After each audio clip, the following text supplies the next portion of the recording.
Hello everyone.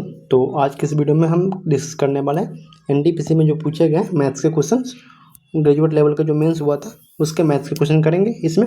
और जो अगली वीडियो आएगी तो उसमें रीजनिंग का भी करेंगे, आप बोलेंगे तो जीके का भी रख लेंगे, ठीक है।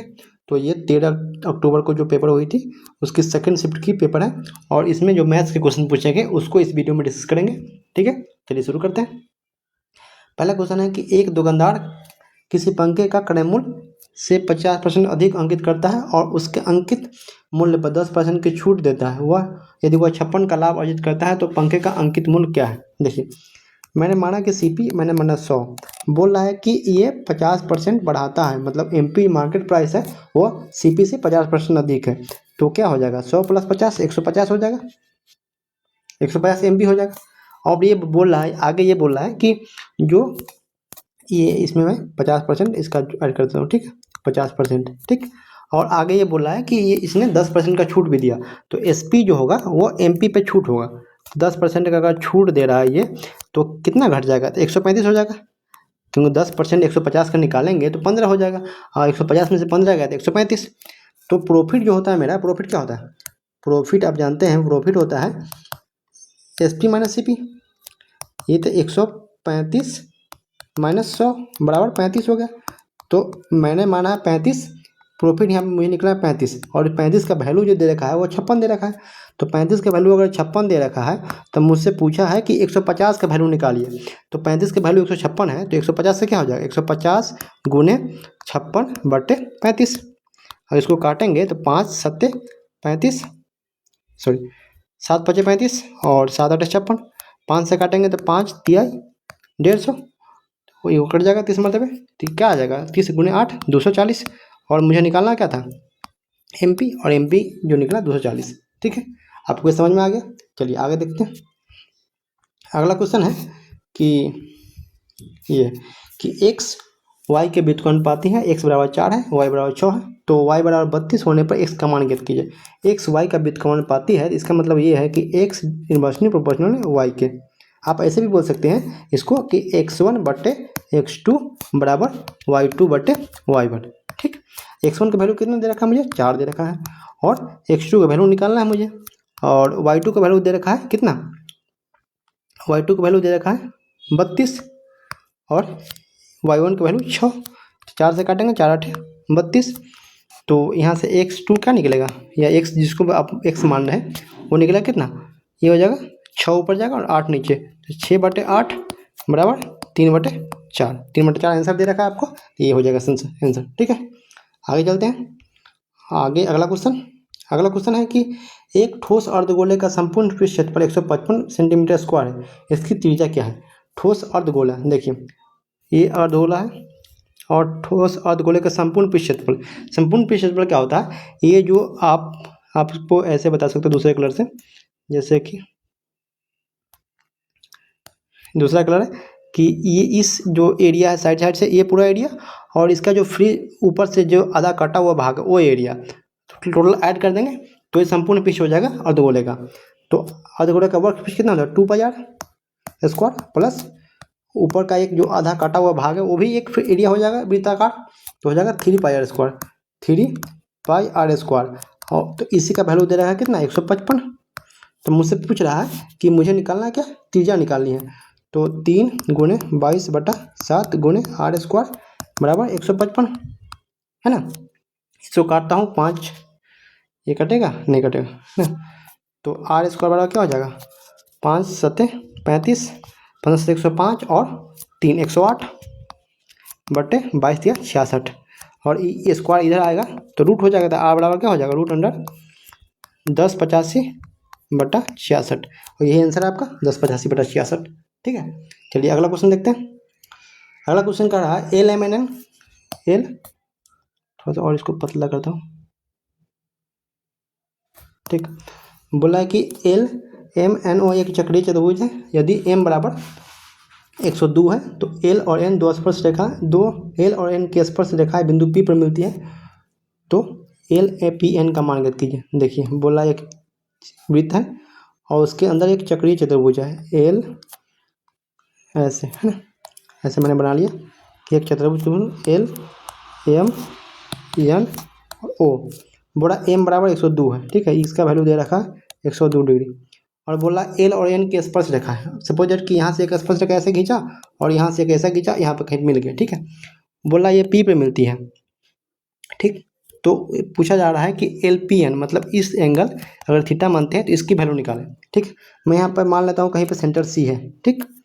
और क्या इसमें हम क्या कर सकते हैं, ऐसा है कि ई 102 हम ये भी जानते हैं कि चक्रीय चतुर्भुज के आमने सामने के कोण का योग 180 डिग्री होता है। तो angle O plus angle M बराबर 180 डिग्री होगा। तो यहाँ एम के वैल्यू दे रखा है 102, तो ओ का वैल्यू कितना निकल जाएगा, एंगल ओ का वैल्यू निकल जाएगा 180 माइनस 102, तो हो जाएगा ये 78 हो जाएगा। और तो यहाँ से निकल गया ये 78, ठीक। हम आपको थोड़ा सा अलग कलर से दिखाता हूँ, जैसे ये मैंने इसको यहाँ से मिला दिया है ना, यहाँ से इसको मिला दिया। अब मुझे ये करना है कि ई अगर 78 है ऊपर, ठीक है, तो अगर किसी एक यहाँ पे एक मैं आपको थोड़ा साइड में बता देता हूँ, जैसे कि एक कोई जीवा है ना, अगर ये इस पे सर्कमफ्रेंस मतलब परिधि पर अगर थीटा कोण बनाती है तो ये सर्किल के सेंटर पे 2 थीटा कोण बनाएगी। बस इस कंसेप्ट का यूज करना है। ये अगर कोई जीवा है यहाँ पे, ये यहाँ पे सपोज दैट कि कोई जीवा है ना, तो ये अगर 78 डिग्री बना रही है ओ पे, तो सेंटर के मतलब सर्किल के सेंटर पे कितना बनाएगी, 78 दूना 8 दूना 16 और 7 दूना 14 1 15 156 बनाएगी, 156 बनाएगी ना भाई। तो एंगल अगर मान लें, लिख देते हैं यहाँ पे, थोड़ा सा ऊपर करता हूँ है ना, एंगल की बात करें, एंगल एल सी और N, angle L C N हो जाएगा 156। और हम ये भी जानते हैं कि ई 156 है, तो angle L C N sorry यहाँ क्या लिख दिया, लिख देता हूँ भाई, फिर से लिख देता हूँ, एंगल एल सी एन का वैल्यू 156 दे रखा है। और हम ये भी जानते हैं कि angle L C N plus angle P, जो ये पी दे रखा है थीटा, आप थीटा मान सकते हैं, बराबर 180 डिग्री होता है। तो यहाँ से थीटा का वैल्यू निकल जाएगा 24 डिग्री, है ना। आपको 24 डिग्री आंसर दिख गया। चलिए आगे देखते हैं। आगे है कि एक बेईमान दुकानदार अपना माल उसके लागत मूल्य पर बेचने का वादा करता है, हालांकि वह जिस बाट का उपयोग करता है उस बाट का वजन लिखे गए वजन से 37% कम है, तो उसका लाभ प्रतिशत ज्ञात कीजिए। देखिए, मैंने माना कि वो 100 रुपये का सामान खरीदा, अब बोल रहा है कि हम इसको 100 रुपये में बेचते हैं, मतलब जितना CP है उसी पे बेच रहे हैं, लेकिन 37% कम दे रहा है, मतलब कि 100 रुपये का सामान है उसकी जगह वो दे रहा है कितना, 73 रुपया, 73 रुपये का सामान दे रहा है, मतलब उसको प्रॉफिट कितना हो रहा है, 73 पे आपको प्रॉफिट हो रहा है 100 माइनस 73, ये हो जाएगा 37/73, मतलब इसका प्रॉफिट ये हो गया। जैसे आप ऐसे समझ सकते हैं कि मैंने आपसे 100 रुपये में सामान 100 रुपये का सामान खरीदा आपसे, और मैं किसी और को बेच रहा हूँ, मैं बोल रहा हूँ कि जितना मैं जिस पे रेट पर खरीदा हूँ उसी रेट पे बेच रहा हूँ आपको, लेकिन मैं क्या कर रहा हूँ कि उसको 100 रुपये के सामान के बदले कम सामान दे रहा हूँ, मतलब 100 के सामान खरीदा लेकिन उसको 73 का सामान ही दे रहा हूँ, तो 73 पे मैंने कितना बचा लिया, 100 में से 73 घट जाएगा तो 37 बचा लिया। तो इसको आप चेंज करेंगे, 100 से गुना करेंगे, इसको भाग देंगे तो आप ये आ जाएगा आंसर, सॉरी 73 नहीं 63, मैंने क्या लिख दिया भाई, ये 63 होगा ना, यहाँ भी और यहाँ भी, मैं फिर से लिख देता हूँ, 100 में से अगर 37 जाता है तो 63 बचेगा, 63 है ना, तो हो जाएगा 100 माइनस 63/63, ये हो जाएगा 37/63%। अब इसको भाग देंगे तो ये आ जाएगा 58.446/63, है ना, ठीक है। चलिए, कुछ इसमें कुछ नहीं था, ये सिर्फ कैलकुलेशन था, और इसको ये कंसेप्ट आपको समझना था कि ये कैसे आता है ना।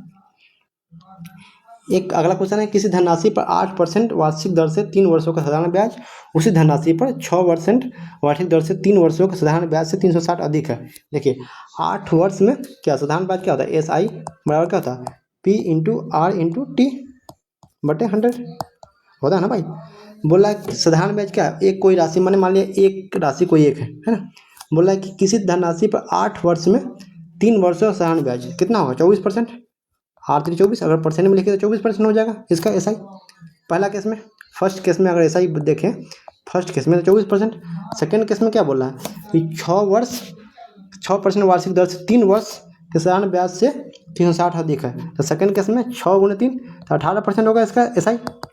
अब बोल रहा है कि जो ये सेकेंड वाला है वो मतलब फर्स्ट वाला जो है वह सेकेंड वाला से 360 अधिक है, तो कितना परसेंट अधिक है? ये 18% है, ये 24%, 6% अधिक है ये, और 6% का वैल्यू दे रखा है 360। तो हमसे पूछा है कि मूलधन ज्ञात कीजिए, तो मूलधन में कितना होता है? 100%। 6 से 6 चौके 36, 60 हो जाएगा, तो 100% का वैल्यू कितना हो जाएगा? 6000। भाई मैं जो समझा रहा हूँ वो समझ रहे हैं ना। मैंने यहाँ पे ये किया कि 8% की दर से 3 वर्षों का साधारण ब्याज, अगर 100% अगर कोई धनराशि 100 है, ठीक है, या 1 यूनिट कुछ भी, तो इसका अगर मतलब मैंने पी मान लिया 100 है ना, तो इसका जो साधारण ब्याज होगा पहला केस में 8 24% होगा और दूसरा केस में 6 18% होगा, और 24% 18% का वैल्यू अंतर जो होता है वो 6% होता है।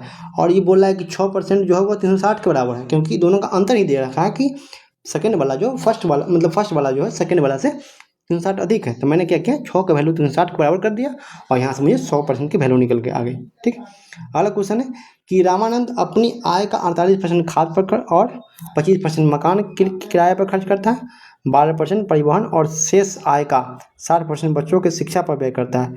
उसके पास बची शेष आय उसकी आय का कितना परसेंट है? देखिए, बोला कि 100% आय है उसका, उसमें क्या किया, 48 जो है वो खाना पर खर्च कर दिया, 25% जो मकान पर खर्च कर दिया और 12% किराए पर खर्च कर दिया। किराए परिवहन और 12% परिवहन और शेष आय का 60%। देखिए, 48 और 12 60 और 25 कितना होगा? 85। तो इसने क्या किया, 85% जितना पैसा कमाया था उसका 85% पैसा ही कंज्यूम कर चुका है, तो इसके पास बचा कितना? 15% पैसा। और 15% का 60% बच्चों को शिक्षा पर भी खर्च करता है, तो उसके पास शेष बचिया है, मतलब 15% में 15% का 60% ये खर्च कर दिया, तो उसके पास कितना बचा? 40%। तो 40/100, इसको काटेंगे तो 2/5, 5 तिहाई 15, तो हो जाएगा 6% जो शेष राशि है उसका सेविंग है ना। आपको समझ में आ गया? आपको इसमें लिखना नहीं, जैसे मैं बता रहा हूँ एरो से, और ऐसे करेंगे तो आपका समय भी बचेगा और थोड़ा सा कैलकुलेशन में जो आपको दिक्कत होती है वो भी आपको सामना नहीं करना पड़ेगा, है ना। चलिए अगला क्वेश्चन देखते हैं। अगला क्वेश्चन है कि 8 सेंटीमीटर त्रिज्या और 15 सेंटीमीटर ऊंचाई वाले एक लंब वृत्तीय शंकु का संपूर्ण पृष्ठ क्षेत्रफल ज्ञात कीजिए। शंकु क्या होता है? शंकु ये हुआ रहा आपका शंकु, है ना, ऐसे ये हो गया। बोला 8 सेंटीमीटर त्रिज्या, अगर त्रिज्या 8 सेंटीमीटर है और ऊंचाई जो है वो 15 सेंटीमीटर है, तो बोला संपूर्ण पृष्ठ क्षेत्रफल ज्ञात करने के लिए। देखिए, तो मुझे संपूर्ण पृष्ठ क्या होता है? पाई आर एल। एल क्या है? एल ये एरिया, तो एल मुझे निकालना है। एल बराबर क्या होगा? √H² plus R²। तो 8 के स्क्वायर, H के स्क्वायर 15, 15 के स्क्वायर 225, और 225 प्लस 64 बराबर कितना हो जाएगा? 15 8 5 9 22 6 28, 2 8 9, और 2 8 9 का अंडर रूट लेंगे तो कितना आ जाएगा? 17। तो यहाँ पे एल निकल गया 17। तो लिखते हैं पाई इंटू आर, कितना है?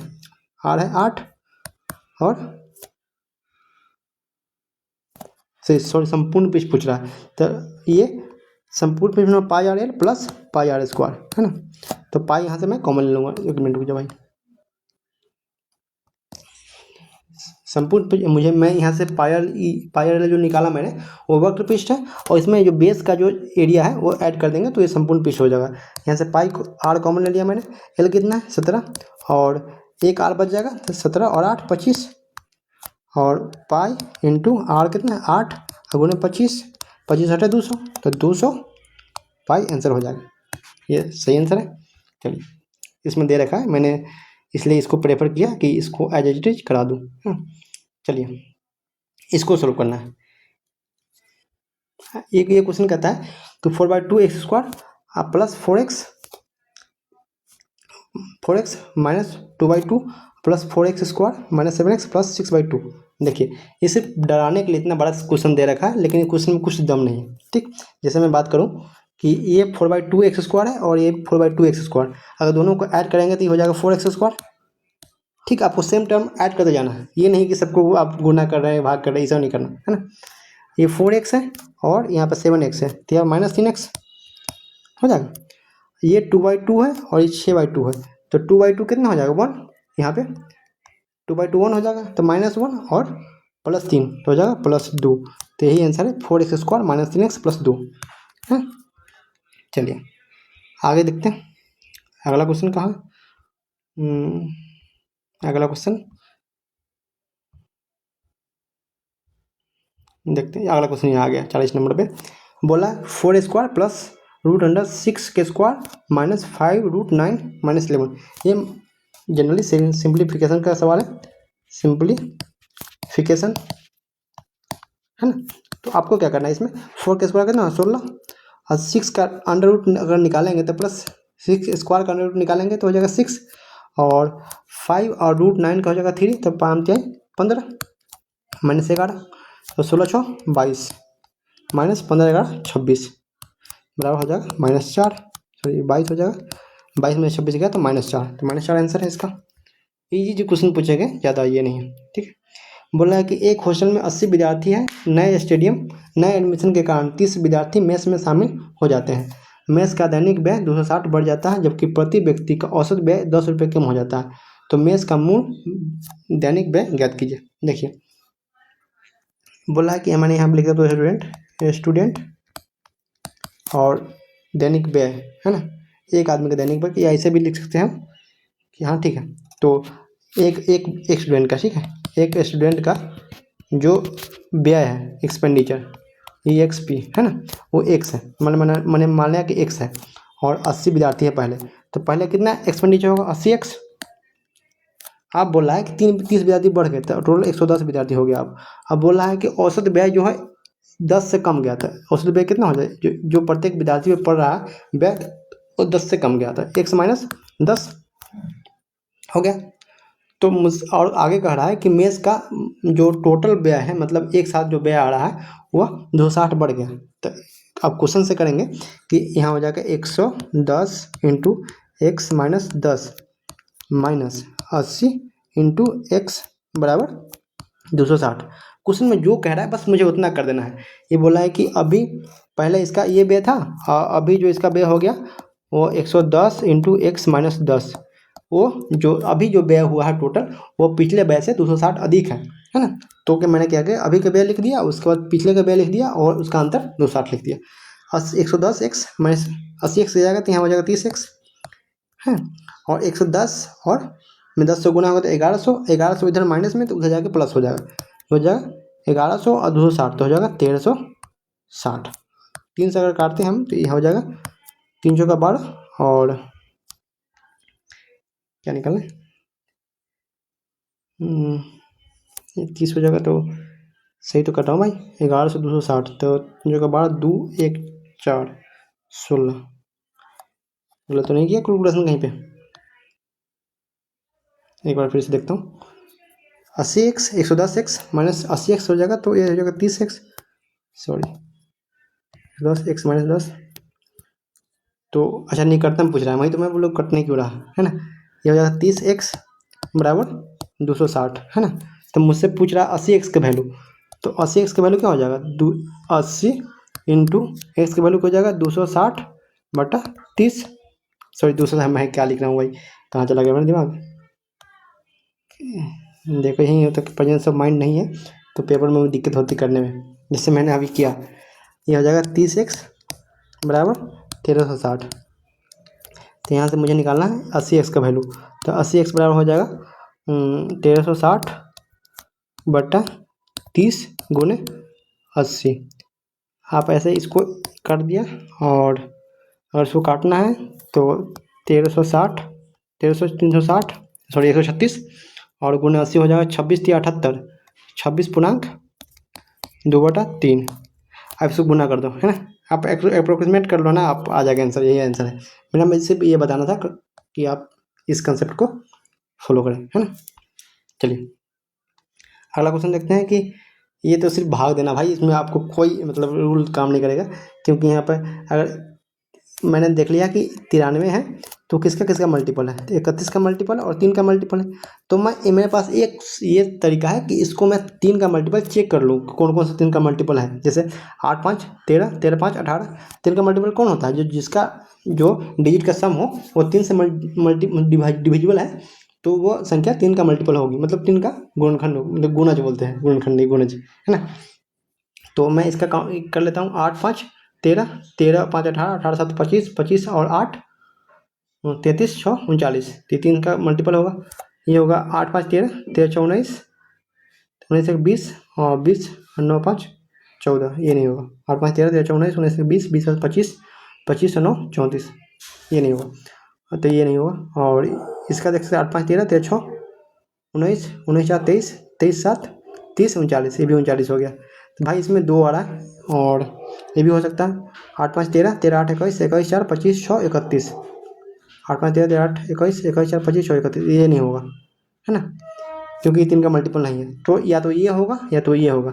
अब 31 का मल्टीपल कैसे चेक करेंगे, आपको भाग देना पड़ेगा, तो इसमें आपको सीधे सीधे भाग ही देना पड़ेगा, और कोई लॉजिक नहीं है। अगर एक संख्या 3 से कट रही होती, जैसे कि मैंने देखा कि ये भी कट रही है और ये भी कट रही है, अगर दोनों में से कोई एक कट रही होती और ये नहीं कट रही, बाकी संख्या नहीं कट रही होती 3 से, तो मैं सीधा लगा देता आंसर कि ये संख्या 3 से भी कटेगी। लेकिन इसमें चेक करना पड़ेगा पूरा, तो आप इसको चेक कर सकते हैं। वीडियो को लंबा करना मेरा मकसद नहीं है, कि जो भी क्वेश्चन आए हैं और जिसको अच्छे से किया जा सकता है, जो अच्छे क्वेश्चन है उसको भी सोल्यूशन कराऊंगा मैं, ठीक है। ये बोल रहा है कि किससे विभाज्य है, देखिए अगर 117 से चेक करना विभाजित था तो क्या करना पड़ेगा, 13 9 117, तो 13 के विभाजित हो या 9 से विभाजित हो, या 9 की जगह पर 3 से भी हो सकता है, 36 से विभाजित हो और 36 या 108, मतलब 9 से या 3 से, ऐसे भी हो सकता है। और 102 है तो ये 51 से और 2 इसको कर सकते हैं, और 17 गुणे 3, ठीक है। तो इसका पहले डिजिट सम इसमें है, तो 11 गुणे 9। मैं इसको कैसे देखता हूँ, क्वेश्चन को ऐसे आता है तो, कि मैंने क्या किया, इसका सबका फैक्टर कर लिया, है ना। अब मैं देख रहा हूँ कि किस में 9 या 3 आ रहा है, क्योंकि 9 3 का मुझे पता है कि 9 कोई संख्या 9 या 3 से कट रही है, तो कोई संख्या का सम मतलब डिजिट सम 9 या 3 से कट रही है, तो संख्या भी 9 या 3 से कटेगी, ठीक है। तो इसलिए मैं 9 3 ढूंढता हुआ हर जगह जहाँ भी मुझे मौका मिलता है ढूंढने का। लेकिन यहाँ पे कि हर जो संख्या है सब में 9 या 3 आया है, तो मैं क्या करूँगा कि अब देखूँगा कि ये तो श्योर हो गया कि संख्या 9 से तो या 9 या 3 से कटेगी ही कटेगी, क्योंकि 3 इसमें भी आ रहा है, इसमें सॉरी 9 इसमें भी आ रहा है। अगर चेंज करके देखें, कलर चेंज कर लेता हूँ थोड़ा सा, देखें तो इसमें भी 9 आ रहा है, इसमें 3 आ रहा है, इसमें भी 9 आ रहा है, इसमें भी 9 आ रहा है, मतलब संख्या 3 या 9 से किसी से एक तो कट ही रही है। तो मुझे बस अब ये चेक करना है कि संख्या 13 से कट रही है, या ये क्या हो जाएगा, ये 12 से कट रही है, या 17 से कट रही है, 11 से कट रही है। तो मैं इसमें देखूंगा सबसे इजी मेरे लिए क्या चेक करना है, 11 का चेक करना है। 11 कैसे चेक करते हैं, जैसे 6 9 9 1 3 8। आप 11 कैसे चेक करते हैं कि आपका जो अल्टरनेट संख्या है उसका जो सम है, उसका जो डिफरेंस आएगा वो या तो 11 का मल्टीपल होगा या तो 0 होगा, ठीक है। तो देखते हैं, तो 9 6 15, ऊपर वाला देखें, 9 6 15, 15 3 18, 18 लिख दिया, ठीक है। ये हो जाएगा 8 1 9 1 10 और 10 8 18, तो 18 हो गया, मतलब इसका 0 आ रहा है। इसका मतलब क्या है, संख्या 11 से डिविजिबल है, तो ये संख्या का आंसर हो जाएगा इसका, है ना। तो ऐसे अप्रोच लगा सकते हैं आप, जैसे कि हम अगर मुझे सिर्फ ये दिख जाता है कि इसमें से कोई में 3 या 9 आ रहा है और इसमें 3 9 आ रहा है ना, एक में होता तो मैं सीधे लगा देता। लेकिन यहाँ से क्या कि मुझे पता चल गया कि ये 3 9 सब में आ रहा है, तो मुझे और इसका जो फैक्टर दूसरा होगा उससे चेक करना पड़ेगा। और मुझे ईजी था 11 से चेक करना, तो इसलिए मैंने पहले 11 से चेक किया। अगर 11 नहीं मुझसे नहीं होता है, अगर यहाँ पर मैं 0 की जगह पर 2 आ जाता, 4 आ जाता यहाँ पे, तो मैं क्या करता, किसी और संख्या से जो 13 है या 17 उससे ट्राई करता कि इससे कट रहा है कि नहीं, है ना। चलिए अगला क्वेश्चन देखते हैं कि यदि वार्षिक रूप से संयोजित चक्रवृद्धि ब्याज 10,000 की राशि 2 वर्षों में 121,000 हो जाती है, तो चक्रवृद्धि ब्याज की वार्षिक प्रतिशत दर क्या कीजिए। देखिए ये 10,000 की राशि है, कितना है 10,000 की, ये कितनी हो जाती है, 121,000 हो जाती है 2 वर्ष में, ठीक है। मैं इसको शॉर्ट फॉर्म में लेकर आता हूँ, अगर 2 0 से 2 0 काट दिया यहाँ पे, तो ये हो जाएगा 100 से 121 हो जा रही है 2 वर्ष में। अगर 1 वर्ष में करें तो क्या होता है कि अंडर रूट हो जाता है। जैसे कि आप समझ लीजिए कि अगर कोई राशि 4 से 5 हो रही है 1 साल में, 2 साल में 16 से 25 हो जाएगी, ये आपने पढ़ा होगा। 3 साल में क्या होगा, 64 से 125 हो जाएगी। ये कैसे होता है कि जैसे कि मैं इसको समझाने के लिए लिख सकता हूँ इधर, कि जैसे 4 से 5 हुआ 1 साल में, फिर अगले साल में भी 4 से 5 होगा, तो इसमें क्या होता है कि ये हो जाएगा 16 20 और 25 रेशियो से पढ़ते हैं कि इसमें इससे गुना होता है और इसका इसमें गुना होता है, इसका इसमें गुना होता है। जैसे A ratio B ratio C है ना। या सी हटा दो यहाँ पर, या सी रेशियो डी है, तो हम क्या करते हैं, ए सी होगा, बी सी होगा और बी डी होगा, है ना। तो यहाँ से ये कंसेप्ट आता है, ठीक है, आप समझ गए। तो अब चलिए क्वेश्चन पे आते हैं। क्वेश्चन ये कह रहा कि 2 साल में 100 से 21 होगा, तो अगर इसका अंडर रूट चढ़ाए तो कितना हो जाएगा, 1 साल में 10 से 11, 10 से 11 होगा, मतलब 1 साल में 10 पे 1 बढ़ रहा है, तो इसका रेट क्या हो जाएगा, 1/10 गुणे 100 बराबर 10%, है ना। चलिए, ये आई होप कि वो समझ में आया होगा। ये इसलिए होता है, जैसे मैंने पीछे बताया, मुझे लगता है कि नहीं समझ में आया होगा, तो एक बार और मैं बताता हूँ। जैसे कि कोई राशि ये ए है और ये बी है रेशियो, ये सी है और ये डी है, तो इसका समतुल्य अगर पूछा जाए कि सबका रेशियो क्या होगा, तो इसका होता है ए सी बी सी और बी डी, होता है ना। ये रेशियो का कंसेप्ट है। उसी प्रकार अगर 4 से कोई संख्या 5 हो रहा है 1 साल में, मतलब कोई संख्या नहीं, मतलब कोई ब्याज पे, तो फिर अगले साल भी ये 4 से 5 हो जाएगा, है ना। जब हम इसका निकालेंगे तो ये हो जाएगा 1 साल में 16 से 20 हुआ और दूसरे साल में 16 से ये 25 हो जाएगा।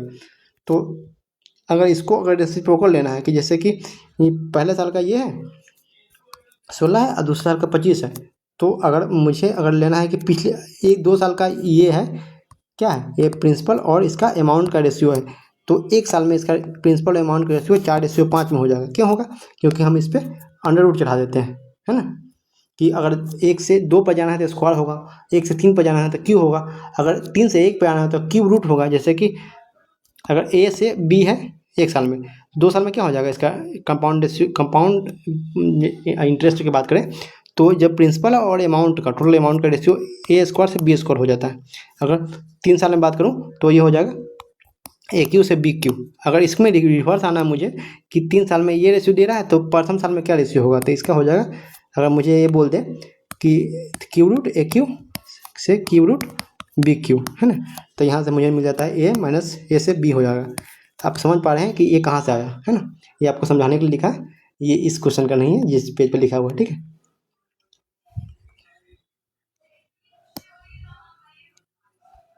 चलिए अगला क्वेश्चन देखता हूँ, थोड़ा इसको इरेज कर देता हूँ।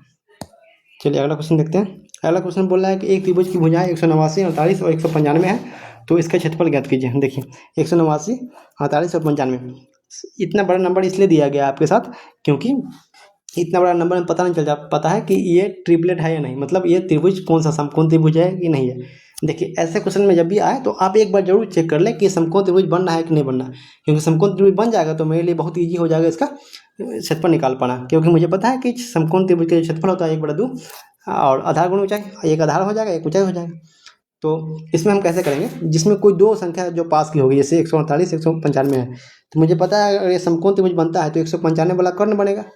तो हम क्या करेंगे, हम इसको मान लेते हैं एक बार कि एच है और ये पी है और ये बी है, कुछ भी मान लो, है ना, और इक्वेट करने की कोशिश करते हैं। जैसे कि हमको पी निकालना है तो क्या करेंगे, root under H square minus P square B square.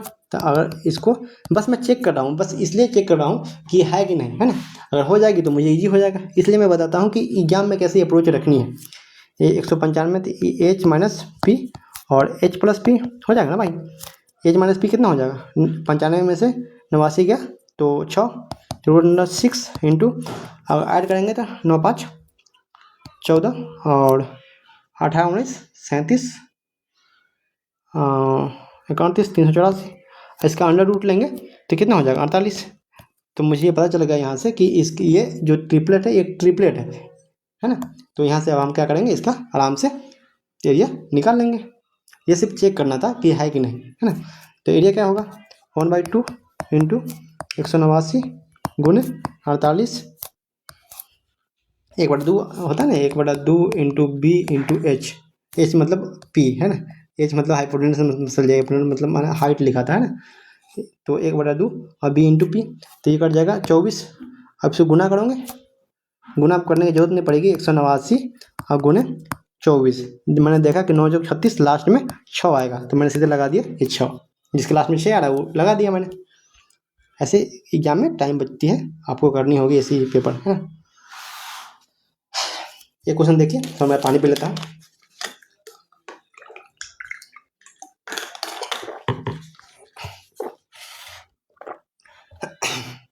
अगला क्वेश्चन कह रहा है कि एक नाव धारा की दिशा में 25 किलोमीटर प्रति घंटा की चाल से तथा धारा के विपरीत दिशा में 15 किलोमीटर प्रति घंटा की चाल से यात्रा करती है। धारा की चाल पता है। देखिए मैंने मान लिया कि जो नाव की चाल है वो u है और धारा की चाल v है, तो u प्लस v जो है वो 25 किलोमीटर प्रति घंटा है, क्योंकि धारा की चाल में अगर उसी की दिशा में चलते हैं तो नाव, अगर ये धारा है और ये नाव है, मैंने बना दिया, सॉरी ये नाव कैसे बन गया, कैसे भी ये नाव है ना। अगर ये दोनों सेम डायरेक्शन में चलती है तो जो रिलेटिव स्पीड होता है वो जुड़ जाता है। ठीक है, इस पर मैंने एक पीछे वीडियो बनाया है, वो आप चाहें तो देख सकते हैं। एक टाइम मैंने स्पीड एंड डिस्टेंस का एक वन शॉट वीडियो था इस चैनल पे, तो आप देख सकते हैं, उससे काफ़ी हेल्प मिलेगी आपको, है ना। तो एक रिलेटिव स्पीड हो जाता है u प्लस v। अगर मैंने इसको u माना, इसको v माना, तो u प्लस v हो जाएगा। लेकिन जब धारा दिशा ये है और नाव की दिशा जो है वो दूसरी तरफ है, तो उस समय जो रिलेटिव स्पीड होती है वो होती है u माइनस v, है ना, घट जाती है। तो u प्लस v दे रखा है धारा की दिशा में 25 किलोमीटर और u माइनस v जो है वो दे रखा है 15 किलोमीटर।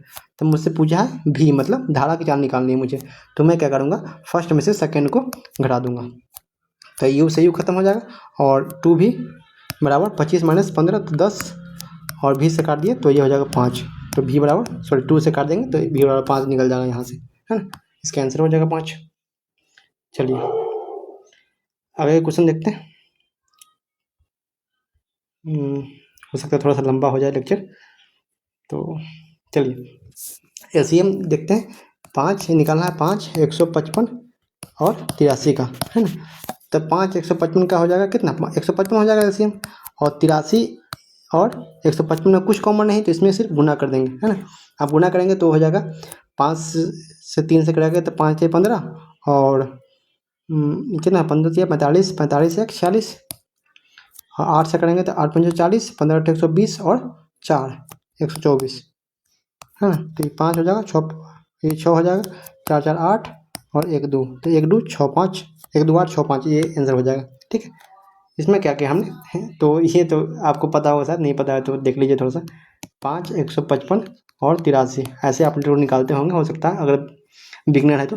5 यहाँ कॉमन लिया, यहाँ पर 1 आ जाएगा और यहाँ पर क्या आ जाएगा, हो जाएगा 31 और यहाँ 83, और क्या करते हैं सबको गुना कर देते हैं। तो मैंने पहले ही 5 155 का 155 ले लिया और इसको 83 लेके इसको गुना कर दिया। ठीक है, तो सेम ऐसे निकलता है, इजी क्वेश्चन था, कोई दिक्कत नहीं है। एक क्वेश्चन है कि किसी मान में पहले 10% की वृद्धि की जाती है और फिर 20% की वृद्धि की जाती है, तो निबल प्रतिशत वृद्धि कितनी है। देखिए मान लिया कि 100 रुपये का कोई वस्तु है, कोई चीज़ है ना, उसमें 10% की वृद्धि की गई और फिर उसमें 20% की वृद्धि की गई, तो मुझे पूछ रहा है कि टोटल कितनी वृद्धि हुई फाइनल, है ना। अगर 100 में 10% की वृद्धि करेंगे तो ये हो जाएगा 110, और 110 में अगर 20% की वृद्धि होगा तो हो जाएगा कितना 22, और 110 जिससे 110 का अगर 20% निकालें 20/100 तो 20 5 100 हो जाएगा, तो हो जाएगा 22, तो ये 22 प्लस हो जाएगा, अगर ये हो जाएगा 132। तो मुझसे पूछा है कि निबल कितनी वृद्धि हुई, मतलब टोटल लास्ट में कितना वृद्धि हुआ, तो 100 पे कितना 132 हो गया 100 से, तब 32 अधिक हुआ। मैं इसलिए 100 इसलिए मानता हूँ यहाँ पे कि अगर परसेंटेज में निकालना पड़े तो 100 से 100 नीचे यहाँ पे कट जाएगा, तो इसीलिए 32 हो जाएगा, जितना अधिक है उतना निबल वृद्धि हो जाएगी। ठीक है, ये समझ में आया होगा आपको। अगर ना भी समझ में आया तो थोड़ा इधर भी देख सकते हैं। जैसे 100 मैंने मान लिया कि 100 है कुछ भी, उसमें 10% की वृद्धि हुआ तो 10 11/10, और ये उसमें बोला है 20% का वृद्धि हुआ तो 6/5, ऐसे भी करेंगे तो इसका 132 आ जाएगा, और फिर आप देखेंगे कि 100 पे 32 बढ़ रहा है तो निबल वृद्धि जो होगा वो 32% हो जाएगा। ठीक है, अगला क्वेश्चन है कि एक दुकानदार किसी उत्पाद पर 10%, 15% और 20% की 3 क्रमिक छूट देता है, तो समतुल्य छूट ज्ञात कीजिए। देखिए एक आप तो अलग से भी कर सकते हैं, जैसे कि 1/10 कर लिया और इसको फ्रैक्शन में करके भी कर सकते हैं। मैं आपको बताता हूँ कि 3 क्रमिक छूट देते हैं तो उसका क्या फॉर्मूला है। उसका फॉर्मूला है A, B और C है। मान लो जो कि एक क्रमिक छूट है कोई, है ना, या क्रमिक वृद्धि है, कुछ भी लगा सकते हैं। तो इसका जो समतुल्य छूट होगा वो A plus B plus C minus AB plus BC plus CA/100 minus plus ये 100 है प्लस ABC बटा 1000 से 10,000 है ना। ये आप लिख लेंगे, यही आंसर है। मतलब आंसर क्या है, इसको आपको लगाना आना चाहिए, है ना। चलिए इसको लगाते हैं। ये आप लिख लेंगे, इसको थोड़ा छोटा कर दूँ, नहीं छोटा नहीं करता है, मिटा देता हूँ अगर जगह। चलो हो जाएगा, इसी में हो जाएगा, मिटाने की जरूरत नहीं पड़ेगी। तो A 10 है, B 15 और C 30 है। तो हो जाएगा 10 प्लस 15 प्लस 20 माइनस 10 25 150 प्लस हो जाएगा 300 प्लस, मैं दूसरी कलर ले लेता हूँ ताकि आपको दिक्कत ना हो, और ये हो जाएगा 200 है ना, बटे 100 प्लस 35 और 3000 हो जाएगा बटे 10,000। इसको ऐड करेंगे तो कितना हो जाएगा, ये हो जाएगा 45, ये आ जाएगा माइनस 6.5 और प्लस 0.3। चलो सोल्व करेंगे तो 45 में से 6 गया था 39, और 39 में से हाफ गया तो 38.5, 38.5 और प्लस 3 जुटेगा 0.3, तो हो जाएगा 38.8। यही आंसर है आपका 38.8। ठीक, चलिए आगे देखते हैं। बस कुछ नहीं, इसमें सिर्फ ये दे रखा है इसमें भाई कि इसको गुना करना है। देखो मैं आपको बताता हूँ कैसे करना है। ये 24 और बटे 12 दशमलव से दशमलव दोनों कट जाएगा, तो यहाँ पे आ जाएगा 2। ठीक, और इस 48 में आप 2 से 4.8 में 2 से भाग दे रहे हैं, और इसमें 2 से गुना भी हो रही है ना। तो अगर मैं इसको आपको करके दिखाता हूँ। जैसे 0.5 प्लस 0.2 गुने 4.8 है ना बटे 2 माइनस 0.9 बटे 2 है ना। तो ये हो जाएगा, इसे कट गया 0.5 प्लस 0.48, क्योंकि दशमलव से गुना होगा तो इसमें आ जाएगा, और माइनस 0.45। तो ये 4 8 में से 4 5 गया तो ये 0.5 प्लस 0.03, तो हो जाएगा 0.53। आंसर है, सिर्फ कैलकुलेशन है और कुछ नहीं। बोला है कि कोई व्यक्ति 3 किलोमीटर प्रति घंटा की चाल से एक निश्चित दूरी को 13 घंटा में तय करता है, और 6 किलोमीटर प्रति घंटा की चाल से कुछ दूरी को 15 घंटे में तय करता है। ठीक है, तो तय की गई संपूर्ण दूरी के लिए उसके औसत चाल बताइए। देखिए 3 किलोमीटर प्रति घंटा की स्पीड से चलता है और 13 घंटे तक चला, तो आपको पता है इस पर वो मैंने बताया है ना, पीछे एक वीडियो क्लास ली है स्पीड टाइम एंड डिस्टेंस की, तो आप देखेंगे उससे काफ़ी हेल्प मिलेगी। सारा क्वेश्चन उसमें इसका कंसेप्ट मैंने उसमें डिस्कस कर रखा है। तो पीछे इसी चैनल पे जाएंगे, आपको टाइम स्पीड एंड डिस्टेंस का एक वीडियो मिलेगा, आप उसको देखेंगे। ठीक है, तो डिस्टेंस बराबर क्या होता है, स्पीड इंटू टाइम। तो डिस्टेंस निकालना है मुझे पहला केस में, तो स्पीड कितना है d1 अगर निकालें तो स्पीड कितना है 3 और टाइम 13 घंटा, टोटल 39 किलोमीटर हो जाएगा स्पीड। अगर d2 की बात करें दूसरे केस में, तो 6 किलोमीटर प्रति घंटा से चल रहा और 15 घंटा तक चला, तो कितना हो जाएगा 5 अगर 90 घंटा 90 किलोमीटर, सॉरी घंटा में बोल रहा हूँ, 90 किलोमीटर। तो एवरेज स्पीड क्या होता है, एवरेज स्पीड की बात करें तो ये हो जाएगा टोटल d1 प्लस d2 बटे t1 प्लस t2। तो कितना हो जाएगा 9 और 9 3 बार 129 किलोमीटर चला।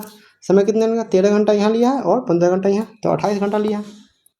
तो अब इसको दे दीजिए भाग, 28 चौका कितना हो जाएगा, 30 चौका 120 होता है, और 28 चौका हो जाएगा 108, तो 108 और नहीं 8 चौक 32, 28 चौका हो जाएगा 112, तो 112 और 17, तो आज 4.17/28, और यही आपका आंसर है 4.17/28। सिर्फ ये कैलकुलेशन है, थोड़ा सा कंसेप्ट है जो आपको मैंने बताया कि पीछे के वीडियो में बता रखा, आप उसको देख लेंगे। देखिए ये क्वेश्चन है, इसको आप कैसे करते हैं मुझे नहीं पता, लेकिन मैं बताता हूँ कैसे करना होता है। जैसे ये आपको 22, पहला ये है कि 22/61, ठीक, और दूसरा दे रखा है 43/76, तीसरा है 38/51, चौथा है 30/74। देखिए मेरा क्या अप्रोच रहता है इसमें, जैसे अगर दशमलव कर दूँ मैं, अगर लगा दूँ ऐसे तो 10% 66 सॉरी 61 का 10% 6 1 हो जाएगा, 16.1 से क्या गुना है ये, 3618 मतलब 3 से बड़ा है, मतलब जो भी आंसर आएगा वो 3 से बड़ा होगा इसका जो इसमें देखिए कि अगर 1 दशमलव लगा दूँ यहाँ पे मैं 7 के बाद, तो 76 का 10% का वैल्यू मैं निकाल लूँ, छोड़िए मतलब मैं आपको फिर से बता देता हूँ, ये थोड़ा सा कंफ्यूजिंग है लेकिन आपको समझ में आएगा, डोंट वरी। मैंने 61 लिखा था नीचे, तो 61 का 10% मैंने यहाँ से लिखा है 16.1 है ना, तो 16.1 लिखा 10%, तो ये कितना गुना है, 3 गुना के आसपास है, 3 गुना से थोड़ा बड़ा है, तो इसका जो वैल्यू वो 30% से ज़्यादा होगा, ठीक है, 30% से ज़्यादा होगा। अगर इसके बात करें तो मैंने क्या किया, इसको 76 का 10% 7.6 लिख दिया, 7.6 से क्या गुना है ये, 7×42 मतलब 60% के आसपास लिख सकते हैं, या आप लिख सकते हो 60% से छोटा या इसी का अप्रोक्स होगा 60% के आसपास, है ना। इसका देखूँ तो ये हो जाएगा 10.5, अगर लिख दूँ 5.1, तो 51 का 10% मैंने निकाल लिया 5.1, तो 5.1 से क्या गुना है, ये हो जाएगा 7×5 = 35, मतलब 70% के आसपास होगा ना भाई। और देखिए ये इसको 74 का 10% मैं लेता हूँ तो 7.4, तो 7.4 से क्या गुना है ये, 4 गुना, 7×28 होता है, तो मतलब 40 के आसपास, है ना। तो इसमें सबसे बड़ा कौन आ रहा है, 70%, तो ये हो जाएगा आंसर। बस मैंने आपको बताया है कि इसको करना कैसे है ना। चलिए, ये नहीं कि आपको एग्जैक्ट गुना करना है कि नहीं कितने मरतबे भाग लग रहा है, ये सब नहीं करना, फालतू की चोचले एग्जाम में नहीं करनी होती। आप शायद आप दे रहे होगे पेपर तो आपको समझ में आ रहा होगा ये चीज़, शायद यही क्वेश्चन सही है। हाँ, ये है क्वेश्चन कि शुद्ध घी का मूल्य 86 रुपये प्रति केजी है। एक बेईमान दुकानदार इसे 43 रुपये प्रति केजी वाले वनस्पति तेल में मिलावट करने के बाद इस मिश्रण को 80 रुपये प्रति केजी की दर से बेचता है और 60% का लाभ कमाता है। वह दोनों को किस अनुपात में मिला रहा है। देखिए, पहला जो किस्म है उसका 86 रुपये प्रति केजी दाम है, दूसरा जो मिला रहा है उसका दाम है 43 रुपये पर केजी, और इसको क्या कर रहा है, इसको 80 रुपये पर केजी पे बेच रहा है। यहाँ पे 80 रुपये पर केजी के हिसाब से बेच रहा है। अगर मैं यहाँ पे देखो, मैं दिखाता हूँ, यहाँ पे 80 रुपये पर केजी के हिसाब से बेच रहा है, तो 60% का लाभ हो रहा है। तो अगर 60% का लाभ नहीं होता मतलब उसका रियल सीपी क्या होगा। अगर एसपी की बात करूँ मैं, एसपी यहाँ पर दे रखा 80 है ना, एसपी कितना कब दे रखा है, 80 दे रखा है जब इसको 60% लाभ हो रहा है। मतलब 60% मतलब क्या होता है, 3/8। अगर 60 की बात करूँ तो 3/8, 3/5 होता है। सॉरी, मैं क्या लिख रहा हूँ, क्या बोल रहा हूँ यार। देखो, ये 60% की वैल्यू अगर बात करूँ मैं 60/100 तो हो जाएगा 3/5। मतलब अगर एसपी की बात करूँ मैं, एसपी ये सीपी हो गई और ये प्रॉफिट हो गई, तो एसपी जो होगा वो हो जाएगा 5×8। तो 8 का वैल्यू मुझे दे रखा है 80, तो मुझे क्या निकालना है, मैं सीपी से, देखिए आप जब भी तुलना करेंगे किसी भी चीज़ में मिक्सर एलिगेशन लगाते हैं तो आप सेम कैटेगरी में लगाएंगे। मतलब इसका यहाँ पर सीपी दे रखा है 86 पहले का, दूसरे का सीपी दे रखा है 43, तो ये नहीं कि आप एसपी से लगा देंगे, आपको सीपी में लेकर आना पड़ेगा उसको। और बोल रहा है कि 60% का प्रॉफिट हो रहा है, तो मैंने क्या किया, 60% बराबर होता है 60/100, तो ये 3/5 हो गया, मतलब 5 पे इसको 3 का प्रॉफिट हो रहा है। तो एसपी की बात करता हूँ तो क्या होता है, सीपी प्लस प्रॉफिट, तो सीपी 5 है और प्रॉफिट 3 है, तो 5×8, 8 का वैल्यू 80 दे रखा है, तो मुझे निकालना है सीपी क्या है 50, 5, तो ये 5 का वैल्यू कितना हो जाएगा 50, तो ये 50 हो गया।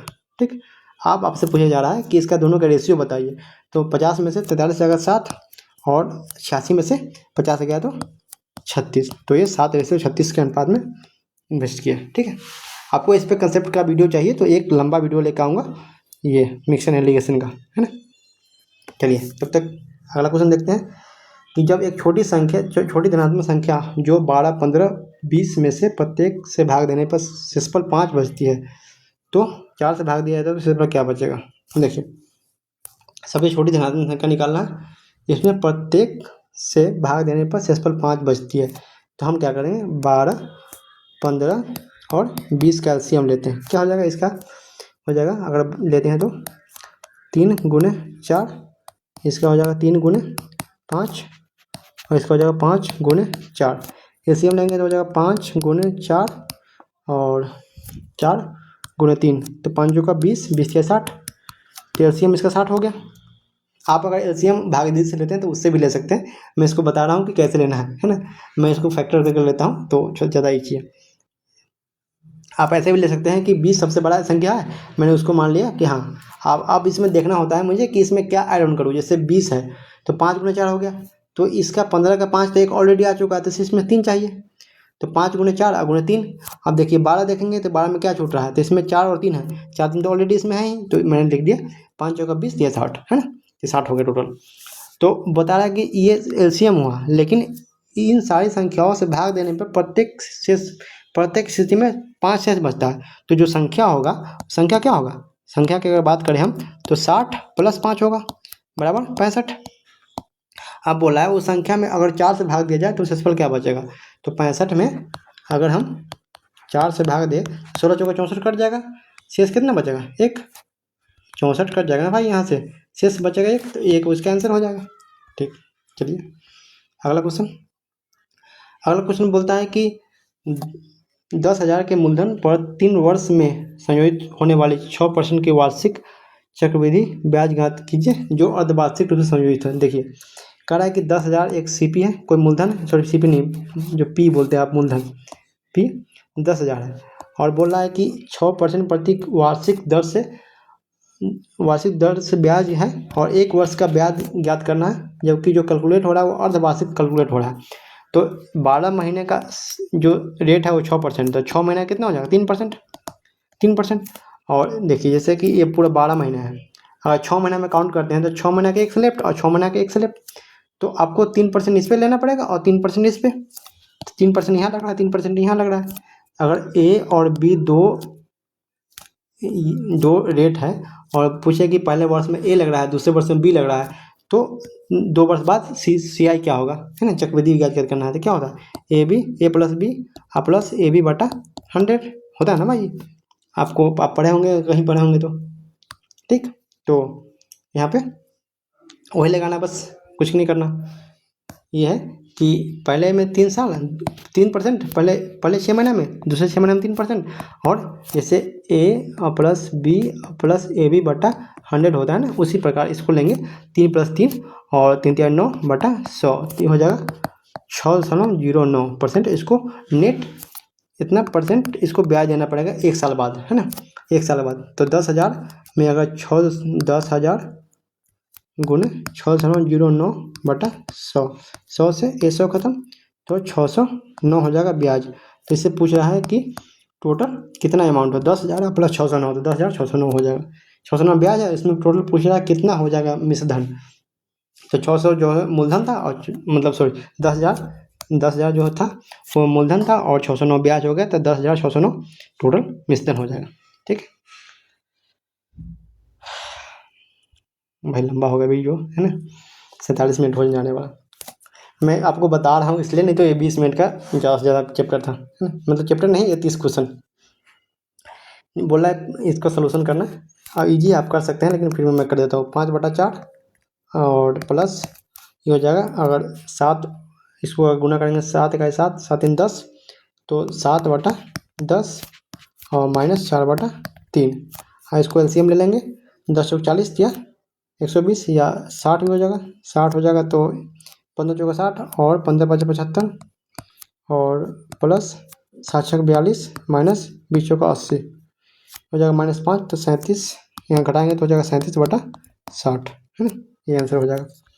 चलिए अगला क्वेश्चन देखते हैं, पहुँच ही गए लास्ट में ही हम लोग लगता है। 3 संख्याओं का माध्य 15, यदि इनमें से प्रत्येक संख्या में 2 जोड़ दिया जाए तो नया माध्य क्या हो जाएगा। देखिए आपको पता हो कि जैसे कि 1 संख्या, 2 संख्या और 3 संख्या, इसका माध्य ये दे रखा है, और तीनों संख्या में 2 जोड़ दिए, तो इसमें भी 2 बढ़ेगा, इसमें भी 2 बढ़ेगा और इसमें भी 2 बढ़ेगा, तो टोटल कितना बढ़ गया, 6 बढ़ रहा है, टोटल 6 बढ़ गया। और कितने संख्या पर बढ़ा, 3 संख्या पे, तो ये टोटल 2 बढ़ जाएगा, तो 15 पहले था और 2 इसमें जुड़ जाएगा, 17 हो जाएगा। ठीक, बहुत ईजी कंसेप्ट था। अगर इसमें घटा रहे हैं कुछ भी तो उतना माध्यम से घट जाएगा, सब संख्या में घटा रहे हैं तब, है ना, ये नहीं कि एक में चेंज कर दिया तुमने, तो आपको फिर लिटरल करना पड़ेगा। शायद ये क्वेश्चन मैंने कर लिया, नहीं ये नहीं, जो पिछले क्वेश्चन किया वही सेम क्वेश्चन कैलकुलेशन करना, आप कर लेंगे। चलिए, ये बोल रहा है कि एक कंटेनर में 30 लीटर दूध, शुद्ध दूध है, जिसकी कीमत 40 रुपये प्रति लीटर है। कंटेनर बी में 50 लीटर दूध है, जिसकी कीमत 50 रुपये प्रति लीटर है। सभी सामग्री को एक साथ मिला दिया जाता है और मिश्रण को प्रति लीटर औसत औसत कीमत कंटेनर ए के दूध की प्रति लीटर औसत कीमत से कितनी अधिक या कम है?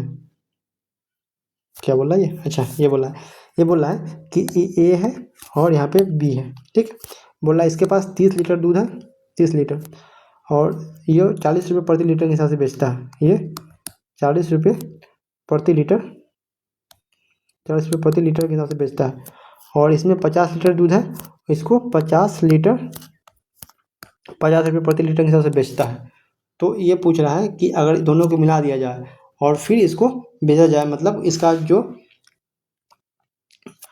रेट निकल के आएगा वो ए के रेट से कितना अधिक या कितना कम है वो निकालना है। देखो ऐसे क्वेश्चन में क्या करते हैं, हम जो क्वांटिटी होती है उसका रेशियो ले लेते हैं। जैसे हमको गुणा कम करना पड़ा है, जैसे मैंने ले लिया कि ए में 30 लीटर है और बी में 50 लीटर है, तो मैं इसको लिख सकता हूँ 3 और 5 रेशियो में। अगर हम इसका कीमत की बात करें तो ए की जो कंटेनर है उसका टोटल कीमत निकाले तो 4 दिया 120 रुपया हो जाएगा। अगर 3 लीटर है, प्रत्येक लीटर की कीमत 40 रुपये है, 3 लीटर तो 120 रुपया हो जाएगा। और दूसरा का 25 पंचे 50 पंचे 25, तो 250 हो जाएगा, 250 रुपया हो गया टोटल। और 5 3 8 लीटर का कीमत है ये, ठीक है। तो मुझे निकालना है 370, जोड़ेंगे तो 8 से करेंगे तो 8 7 56 नहीं, 8 चौक 32, 8 चौक 32 हो जाएगा। और 5 0, 8 छः 48, 2 0, और 8 9 16, 2.5, तो 46.25। ये पूछ रहा है कि जो मिश्रधन का जो प्राइस आया वो ए के प्राइस से कितना ऊपर या कितना नीचे है, मतलब कितना ज़्यादा या कितना कम है। तो ए का जो प्राइस है वो 40 रुपये प्रति लीटर है, और जो मिश्रधन आया उसका प्राइस 40.25 रुपये प्रति लीटर है। तो कितना अधिक है? तो 40.25 में से 40 घट जाएगा, तो 6.25 लीटर प्रति लीटर अधिक है इसका मिश्रधन का जो प्राइस है वो, ठीक है। अगला क्वेश्चन है कि 6 8 10 12 का औसत ज्ञात कीजिए। ये तो बहुत ईजी है, 12 8 20, 10 और 6 16, तो 20 और 16 36/4 है, तो 9 हो जाएगा, 36। ये तो और बहुत ईजी था। और अगला क्वेश्चन है सिंप्लीफिकेशन का, फाइंड द सिंप्लीफाइड फॉर्म। इसको गुना करना है, बस गुना ही करना था। तो 24 माइनस, सॉरी ये गुना नहीं करना भाई, इसमें थोड़ा दिमाग का खेम हो गया।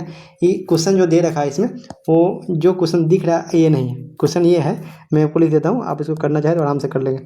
24 के पावर -3 गुने 15 के पावर -3 और गुने 17 के पावर -3, ये निकालना है, ये वैल्यू निकालना है। ये थोड़ा सा मिस्टेक हुआ, ये हमको लगता है क्वेश्चन ये चैलेंज होगा, है ना, कि ऐसा लिखा हुआ कि लग रहा है कि माइनस में, लेकिन माइनस में नहीं है।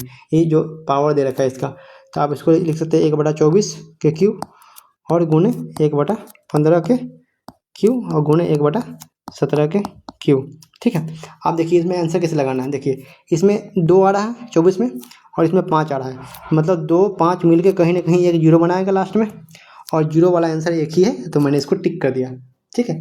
आप गुना करने बैठेंगे बहुत लंबा चला जाएगा, आपको सिर्फ दिमाग लगाना है कि लास्ट डिजिट क्या आएगा या क्या कर सकते हैं, ठीक है। क्योंकि मैं यहाँ देख रहा हूँ कि यहाँ 4 है या 5 है, 4 5 20, मतलब कोई भी संख्या जो इसका रिजल्ट आएगा उसके लास्ट में 0 होगा, और 0 एक ही में था तो मैंने लगा दिया, ठीक। चलिए अगला क्वेश्चन है कि 4 के क्यूब 4 के पावर 4 गुणे 2 के पावर 4 बट्टे 4 के स्क्वायर गुणे 8, ठीक है। इसमें क्या करेंगे, इसको सबसे पहले हम 2 के फॉर्म में चेंज कर लेंगे, ताकि मुझे ये जो 8 वाला टर्म है वो भी आ जाए इसमें। जैसे 2 के पावर 2 और क्यू प्लस गुने 2 के पावर 2 इंटू 4 प्लस 2 के पावर 4 बटे 2 के पावर 4 गुने 2 के पावर 3 हो जाएगा कितना, अगर गुना करेंगे तो 6, और 2 के पावर 6 प्लस 8 प्लस 4 और माइनस 4 और 3 7 हो जाएगा। तो 6 या 10 1 11 2 के पावर 11। अब इसको लेकर आएंगे तो ये इसका आंसर हो जाएगा, गुना करेंगे, ठीक है। देखिए जैसे कि आप ऐसा समझ लीजिए कि जैसे कि a के पावर b के पावर m है, तो इसका होगा a के पावर bm हो जाएगा आंसर। मतलब पावर गुना में हो तो जुड़ जाता है, जैसे कि इसके पावर इसका हो, जैसे कि a के पावर b अब गुने a के पावर c, t हो जाएगा a के पावर B+C, है ना। ये सिंप्लीफिकेशन का ही क्वेश्चन है, तो आप इसको देख सकते हैं। चलिए, सिर्फ गुना था और कुछ नहीं था। जिसमें अच्छे क्वेश्चन आते हैं उसमें समय देते हैं, है ना। फालतू क्वेश्चन में समय देके कोई मतलब नहीं। ये क्वेश्चन कर रहा है P और Q की आयु 5:9 में है और P की आयु 25 वर्ष है, तो Q P से कितने वर्ष बड़ा है। देखिए 5 की वैल्यू दे रखा है 25 वर्ष, तो पूछ रहा है Q P से कितने वर्ष बड़ा है, तो 4 यूनिट बड़ा है। और 5 के 25 है तो 1 का कितना हो जाएगा 4। 5 के वैल्यू 25 दे रखा है तो 1 का वैल्यू कितना दे रखा है 4, 1 का। तो 4 के वैल्यू 1 का वैल्यू 5 दे रखा है, तो 4 का वैल्यू कितना है गुणे 5 बराबर 20, तो 20 हो जाएगा। इजी क्वेश्चन था। इसमें बोल रहा है कि x और y क्रय मूल्य का अनुपात 2:3 है। किसी व्यक्ति ने x को बेचकर 43% का लाभ अर्जित किया। यदि उसे y को 12% की हानि हुई तो संपूर्ण लेनदेन में उसका लाभ या हानि ज्ञात कीजिए। भाई ये बहुत अच्छा क्वेश्चन है, आपको ये होमवर्क देता हूँ, आप बनाएंगे कमेंट करेंगे, नहीं तो अगले वीडियो में मैं ले लूँगा। बहुत मतलब आपका मतलब दिमाग घूम जाएगा। ऐसा क्वेश्चन है कि मैं इसलिए देना चाहता हूँ कि आप एक बार ट्राई करें। मतलब ये जब पेपर में आएगा भाई लड़कों का दिमाग घूम जाएगा, मैं सही बता रहा हूँ। ठीक, आप इसको कमेंट करेंगे, इसका क्वेश्चन का आंसर देंगे। ये बहुत अच्छा क्वेश्चन है, मैं चाहता हूँ कि आप करें। एक बार आप करेंगे तो आपको पता चलेगा। ठीक है, इसका 3 आंसर दे रखा है, आप देख ही रहे हैं 3 आंसर है। आप इसको करें, बहुत मज़ा आएगा क्वेश्चन करके। अगर आपने कर लिया फिर मुझे एक कमेंट करके जरूर बताना, नहीं तो मैं अगला वीडियो लूँगा इसका जो सेकंड सीरीज उसमें इसको ले लूँगा। ठीक है, ये होमवर्क है आपके लिए। ये क्वेश्चन तो फिजिक्स का, और मुझे लगता है लास्ट ही क्वेश्चन है। एक और क्वेश्चन है कि एक इसमें कंसेप्ट बहुत बढ़िया है भाई, इसमें कंसेप्ट समझना जरूरी है। बोला है कि एक बस डिपो से प्रत्येक 8 मिनट में बसें निकलती है और सीधी सड़क पर 24 किलोमीटर प्रति घंटा से चलती है, और समान सड़क पर डिपो की ओर आने वाले यात्री को प्रत्येक 6 मिनट के नियमित अंतराल पर मिलती है। तो यात्री की चाल ज्ञात कीजिए। देखिए ये एक बस डिपो है, ये रोड है, यहाँ से बस निकल रही है, रोज निकल रही है, मतलब प्रत्येक 8 मिनट पर निकल रही है। यहाँ से 8 मिनट में निकल रही है। एक आदमी भी चल रहा है यहाँ से 1 किलोमीटर प्रति घंटा की चाल से, और ये बस की चाल जो है वो 24 किलोमीटर प्रति घंटा है ना। और प्रत्येक 8 मिनट में छूट रही है, मतलब एक यहाँ छूटी, उस चल गई एक बस, उसके जस्ट 8 मिनट बाद फिर से यहाँ से दूसरी बस निकलती है। ठीक है, ये कंसेप्ट है। और ये प्रत्येक 8 मिनट बाद छूट रही है, और इधर से जो आ रही है बस, मतलब बस आ रही है, इस आदमी को, जो आदमी इसके विपरीत दिशा में आ रहा, उसको प्रत्येक 6 मिनट बाद मिल रहा है। तो आपको बताना है कि एक्स, मतलब जो मैंने आदमी यात्री की जो स्पीड मांगी है कि 1 किलोमीटर प्रति घंटा, तो एक्स का वैल्यू आपको बताना है। बहुत अच्छा कंसेप्ट है, आप अगर नहीं कर रहे हैं इससे पहले तो आपको दिक्कत होगी इसको करने में। बहुत अच्छा कंसेप्ट है, और एक बार समझाऊंगा, आपको समझ लेना है। देखिए एक मैंने मान लिया कि 1 किलोमीटर की दूरी है, कुछ भी मतलब k किलोमीटर की दूरी है, तो इस k किलोमीटर की दूरी को 24 किलोमीटर प्रति घंटा के स्पीड से ये 8 मिनट में तय कर रहा है, अकेले चल रहा है तब। अब क्या हो रहा है कि इधर से एक और आदमी आ रहा है।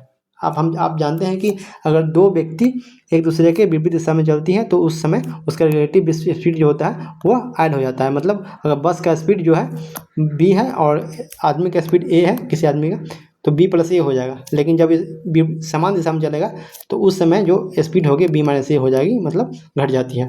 यही सेम इसका अपोजिट कंसेप्ट होता है वो नावधारा में सेम में चलता है तो जुड़ जाता है, और जो अपोजिट में चलता है तो घट जाता है। लेकिन अगर रोड पे बात करें या ऐसे नॉर्मल, तो ये अपोजिट दिशा में चलता है तो ऐड हो जाता है रिलेटिव स्पीड, और जो सेम डायरेक्शन में चलते हैं तो इसका रिलेटिव स्पीड घट जाता है। ठीक है, तो अगर 1 किलोमीटर प्रति घंटा से चल रहा है तो आदमी वो 6 मिनट बाद मिलता है। इसका मतलब ये हुआ भाई कि अगर कोई व्यक्ति 24 किलोमीटर प्रति घंटा के स्पीड से जा रहा है, और स्पीड ही यहाँ पर ऐसे नहीं लिखूँगा, जो कोई व्यक्ति अगर 24 के स्पीड से जा रहा है तो उसको 8 मिनट लग रहा है उतना दूरी तय करने में। लेकिन वो 24 के स्पीड से व्यक्ति जा रहा है और उधर से x की स्पीड से कोई आदमी आ रहा है तो उसको 6 मिनट लगता है तय करने में। बस ये इतना लिखना था आपको, आप इतना लिख लेना, ये कल इक्वेशन बना लेना है तो आप इसको सोल्व कर पाएंगे आराम से, है ना। मैंने ये बताया कि 24 के स्पीड से एक व्यक्ति जा रहा है तो उसको अकेले ये टोटल दूरी तय करने में उसको 8 मिनट लगता है। लेकिन जब 2 आदमी मिल के दूरी तय करता है, मतलब बस भी तय कर रहा है इधर से वो कोई आदमी है वो भी तय कर रहा है, तो इसको 6 मिनट लगता है दोनों मिल के। तो मैंने वही किया कि अकेले बस तय कर रहा है तो 24 मिनट, अच्छा 8 मिनट लग रहा है, और ये जो कोई आदमी दूसरा आदमी तय कर रहा है साथ में मिल के बस के साथ, तो उसको 6 मिनट लग रहा है। तो मैंने इक्वेशन कर दिया, तो 6 चौक 24, तो 8 चौक 32 हो जाएगा, बराबर 24 माइनस प्लस एक्स, यहाँ से हो जाएगा एक्स बराबर 8 किलोमीटर प्रति घंटा। 8 किलोमीटर प्रति घंटा आंसर है। और आई थिंक ये ख़त्म हो गया। चलिए, आप इस लास्ट वीडियो तक आए, मुझे लगता है 1 घंटा हो गया, तो आप समझ गए होंगे कि काफ़ी अच्छा क्वेश्चन था। इसमें 1-2 क्वेश्चन बहुत ईजी भी थे, ज़्यादा क्वेश्चन मतलब ज़्यादा कैलकुलेटिव क्वेश्चन तो था नहीं। ये क्वेश्चन जो मैंने आपको होमवर्क दिया बहुत अच्छा क्वेश्चन है, आप इसको ट्राई करेंगे, प्रॉफिट लॉस के कंसेप्ट पर बनेगा, और आप मुझे कमेंट करके बताएंगे कि कितना सही हुआ आपको, और अगर आप पेपर दिए थे तो आपका क्या स्कोर बन रहा है वो भी बताएंगे। चलिए, आज के लिए इतना ही रखते हैं, मिलेंगे फिर अगले वीडियो में।